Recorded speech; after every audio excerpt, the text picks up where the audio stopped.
घड़ी की छोटी सुई टिक टिक करते हुए 4 पे और बड़ी सुई 12 पे, मतलब सुबह के 4 बज रहे हैं और मैं उठ गई हूँ।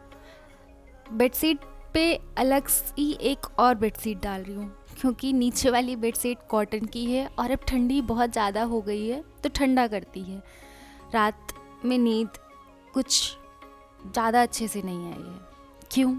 शायद टेंशन थी, इस वजह से मुझे नींद नहीं आ रही थी, तो मैंने सोचा कि उठना ही अच्छा होगा। उठते ही मैंने अपना कैमरा सेट किया और उसको लगा दिया। आईपैड चार्जिंग में लगाया, सारी चीज़ें सही की, बेड सही किया, बुक जो टेबल पे बिखरी हुई पड़ी थी जो कल रात मैंने पढ़ के ऐवी छोड़ दी थी उसको भी सही से लगा दिया।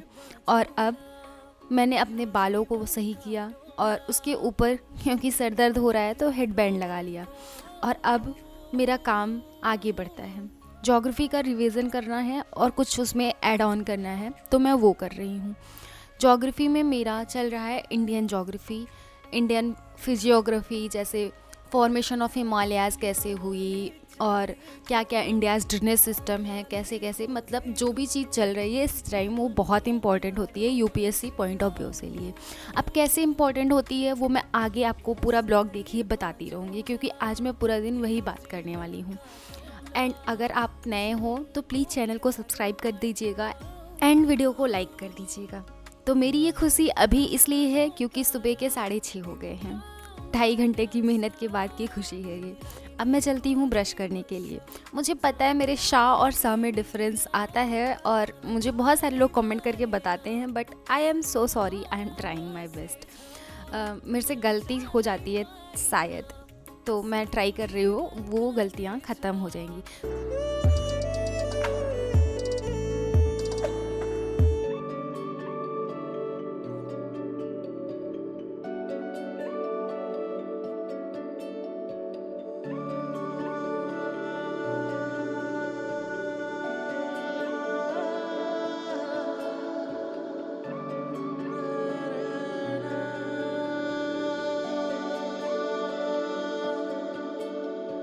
कि 8 बज गए हैं और जैसे ये कबूतर उड़ रहा है वैसे मैं भी अपनी सीट से उड़ गई और मैंने अपना डेली बेसिक रूटीन जो है लंच बनाना, शावर लेना और सारे काम करना तो सब करके फिर मैं तैयार होकर लाइब्रेरी आ गई। और लाइब्रेरी में भी आज मेरा मतलब ज्योग्राफी आज मैं फ़िनिश करूँगी एंड उसी के साथ साथ फिर मैं अपने ऑप्शनल सब्जेक्ट को पढ़ूँगी। मेरा आज यही 2 काम है, तो मैं पढ़ते पढ़ते आप लोगों को भी कुछ बताती चलूँगी। जैसे कि मैं अभी इस टाइम रिवाइज़ कर रही हूँ ड्रेनेज सिस्टम्स, इंडिया के ड्रेनेज सिस्टम्स जो हैं वो सब रिवाइज़ कर रही हूँ। तो इंडिया के जो ड्रेनेज सिस्टम है उसको बेसिकली 2 पार्ट में डिवाइड किया गया है। One is Himalayan drainage and second is peninsular drainage system. तो हिमालयन ड्रेनेज सिस्टम वो होते हैं जो रिवर्स हिमालय से निकलती है, हिमालय के आसपास से निकलती है एंड वो कैसे फ्लो करती हैं, उसकी क्या क्या ट्रिब्यूटरी बनती है, तो वो सब पढ़ना इंपॉर्टेंट होता है। प्लस उस ट्रिब्यूटरी को ऐसे ही जानना, नॉर्मली जानना नहीं इंपॉर्टेंट होता है कि ये लेफ्ट बैंक ट्रिब्यूटरी हो गई, ये राइट बैंक ट्रिब्यूटरी हो गई। इसके साथ साथ उनको east to west, north to south organise करना भी आना चाहिए। प्लस वो किस किस स्टेट से होके जा रही हैं वो सब भी आना चाहिए। तो मैं आगे थोड़ी थोड़ी बात ऐसे करती रहूँगी। अगर हम हिमालयन ड्रेनेज सिस्टम्स को देखें या फिर हिमालयन रिवर्स को देखें तो 3 रिवर्स इंपॉर्टेंट होती है, Indus river, Ganga river and Brahmaputra river. तो इसके जितने भी राइट एंड लेफ्ट ट्रिब्यूटरीज हैं वो हमें पता होनी चाहिए, कहाँ किस नाम से जानी जाती है वो हमें पता होनी चाहिए, और किस वजह से पानी का फ्लो नहीं करता, क्या क्या वजह से चीज़ें गड़बड़ हो रही हैं वो सब हमें पता होनी चाहिए। उसी के साथ साथ जो पेनिनसुलर ड्रेनेज सिस्टम है उसके बारे में भी हमें सब पता होना चाहिए। इंडिया का अच्छा सा एक मैप आना चाहिए, प्लस कहाँ पे कैसे क्या है वो पता होना चाहिए। तो इसी वजह से मैंने एक मैप आपको पिछली वीडियो में बताया था, वो था एक बुक आप लोगों को बताया था जो कि मैप थी, रिवाइज ज्योग्राफी थ्रू मैप। तो ये बुक से मैं कर रही हूँ। इस बुक में बहुत अच्छे से सब कुछ दिया गया है, इंडियन वेजिटेशन सब कुछ, मतलब सब कुछ बहुत अच्छे से दिया गया है, अलग अलग मैप बना के, पाई चार्ट बना के। तो ये बुक बहुत अच्छी है जैसा कि रिवाइज़ करने के लिए एट द एंड टाइम, मतलब लास्ट टाइम में आपको रिवाइज़ करने के लिए बहुत अच्छी हो जाएगी। तो मैं उसी से रिवाइज़ कर रही हूँ अब। और हाँ, इसके साथ साथ क्या क्या कैरेक्टरिस्टिक्स होते हैं हिमालयन ड्रेनेज सिस्टम्स के, पेनिनसुलर ड्रेनेज सिस्टम के, जैसे ओरिजिन कहाँ होती हैं, रिवर्वेशन कौन कौन से होते हैं, कैचमेंट एरिया कौन कौन से होते हैं, वैलीज, स्टेजेस, मियांडरिंग कैसे करती है, डेल्टास कहाँ कहाँ या फिर कैसे फॉर्म करती है। उसके बाद ड्रेनेज पैटर्न कौन कौन से होते हैं, जैसे डेंड्रेटिक हो गया, रेक्टेंगुलर हो गया, ट्रेलिस हो गया, रेडियल हो गया, पैरेलल हो गया। जैसे मैं यहाँ पे बताती हूँ गंगा रिवर की राइट बैंक और लेफ्ट बैंक ट्रिब्यूटरीज, और आप लोग मेरे को कमेंट करके इंडस रिवर की बताना है, बिकॉज इंडस रिवर में come left bank and right bank tributary है, तो मैं वो काम आप लोगों को दे रही हूँ, एंड गंगा में थोड़ा ज़्यादा है तो मैं वो बता दे रही हूँ यहाँ पे।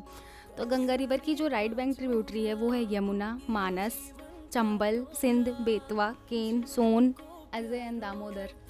एंड लेफ्ट बैंक ट्रिब्यूटरीज है अलकनंदा, भागीरथी, रामगंगा, काली, गोमती, घाघरा, राप्ती, गंडक, कोसी एंड महानंदा। तो ये river tributaries right bank and left bank भी याद करना है। उसके साथ साथ मैंने पहले जैसा बताया कि कितने स्टेट से होके गुजरती है, कहाँ से निकलती है, कहाँ पे एंड करती है। गंगा जब बांग्लादेश में एंटर करती है तो किस नाम से जानी जाती है, 2 नाम से जानी जाती है, किस रिवर से मिलने के बाद वो नाम होता है, तो वो सब आपको याद रखना है। ऐसे पूछा तो नहीं जाता डायरेक्ट यूपीएससी में, वो स्टेट पीसीएस और जो और एग्ज़ाम होते हैं आरओ यारो और ये सारे एग्ज़ाम में पूछा जा सकता है, बट यूपीएससी में नहीं पूछा जाता। लेकिन यूपीएससी में पूछा जा सकता है कि ईस्ट टू वेस्ट, जैसे कि अभी पिछले 3 सालों में ऐसा क्वेश्चन नहीं आया है, लेकिन पहले उसके ऐसा क्वेश्चन आता था कि ईस्ट टू वेस्ट ऑर्गेनाइज करो, या फिर ईस्ट टू वेस्ट स्टेट्स को ऑर्गेनाइज करो, जिस भी स्टेट से ये फ्लो करती हैं उसको ईस्ट टू वेस्ट ऑर्गेनाइज करो। और ठीक उसी तरीके से पेनिनसुलर रिवर भी होती है, तो पेनिनसुलर रिवर भी आपको सारे पढ़ने हैं। पेनिनसुलर रिवर थोड़ी सी टफ हो जाती है क्योंकि बहुत सारी रिवर है और एक ही पास में बहुत सारे डेल्टास वगैरह भी बनाती है।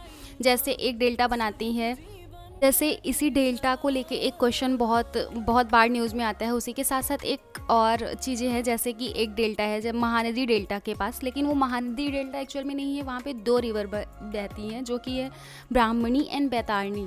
ये दोनों रिवर मिलके एक डेल्टा बनाती हैं, जिस डेल्टा का नाम होता है गहीर माथा डेल्टा। वहाँ पे ऑलिव रेड टर्टल जो है बहुत ज़्यादा अमाउंट में आते हैं नेस्टिंग के लिए, तो वहाँ पे ह्यूमन को जाना मना कर दिया जाता है, और बहुत ज़्यादा होते हैं, वो लाखों की तादाद में होते हैं। सब देखा जाता है, जब वो आते हैं तो सोशल मीडिया पे भी बहुत वायरल होता है कि ऑलिव रेड टर्टल आ गए हैं।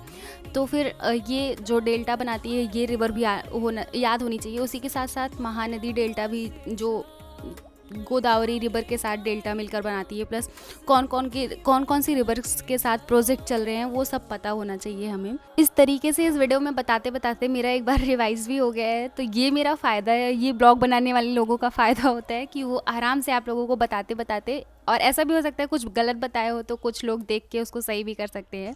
तो अभी 5:59 हो गए थे और ज्योग्राफी का सिस्टम ख़त्म हो गया था। मतलब अब ज्योग्राफी आज मैंने बहुत ज़्यादा पूरा दिन ज्योग्राफी पढ़ा, क्योंकि मैपिंग पार्ट कर रहे थे, और मैपिंग पार्ट करने में बहुत मज़ा आती है क्योंकि एकदम थ्रिलिंग माहौल रहता है, कहाँ से क्या आ रहा है। कई बार तो कुछ चीज़ें समझ नहीं आती, तो फिर वो समझने के लिए, तो ऐसे करते करते मेरा बहुत टाइम बीत गया और मेरे को ऑप्शनल पढ़ना था। फिर मैंने अपनी बुक निकाल के ऑप्शनल की पढ़ी, क्योंकि मुझे लेक्चर करने से पहले एक बार खुद से बुक रीडिंग करनी थी, तो मैंने वो रीड किया, और सच में मेरी आँख बहुत ज़्यादा दर्द करने लगती है। और आँख दर्द करने लगे लाइब्रेरी में, तो एक ऑप्शन है कि अगर आपके पास प्लास्टिक की बॉटल हो तो उसमें पानी भरे, ठंडा ठंडा पानी रहता है क्योंकि, तो उसको आँख में लगाने से आँखों को बहुत ज़्यादा राहत मिलती है, जो कि मैं अभी वही करने जा रही हूँ। तो जाऊँगी, पानी भर के ले आऊँगी और उसको अपनी आँखों के पास लगाऊँगी। बहुत ज़्यादा हमारा यूपीएससी एस्पिरेंट्स का बहुत ज़्यादा स्क्रीन टाइम हो जाता है, चाहे वो लैपटॉप पे हो, चाहे वो फ़ोन पे हो, चाहे वो जिस पे भी हो, तो इस वजह से आंखों में पेन ऑब्वियस सी बात है। एंड मेरी आंखों के नीचे तो डार्क सर्कल्स भी हो गए हैं। फिर मैंने अपना ऑप्शनल का लेक्चर करने के बाद मैं आ गई, और आसमान में कुछ ऐसा माहौल था जैसे कि आप देख सकते हो। एंड फिर मैंने खाए मोमोज़ ऑर्डर किए और वो खाए, एंड शाम को मैंने बैडमिंटन भी खेला थोड़ा सा। यूपीएससी की प्रिपरेशन अगर आप कर रहे हो तो बिल्कुल भी ऐसा मत करना कि कुछ भी और ना कर रहे हो, बस बुक में बैठे हो, क्योंकि एक पीरियड ऑफ टाइम के बाद सेचुरेशन हो जाता है। उसके बाद आपको कुछ समझ में नहीं आएगा, आपको लगेगा आप पढ़ रहे हो बट आपको नहीं जाएगा। इसलिए अपनी एक हॉबी डेवलप करना बहुत इंपॉर्टेंट है। खेलने जाओ, घूमने जाओ, मूवी देखने जाओ, जो भी आपको सही लगे आप वो करो, पर कुछ ना कुछ पढ़ने के साथ साथ करते रहो। रात में मैंने ये खाया, and that's it for this blog.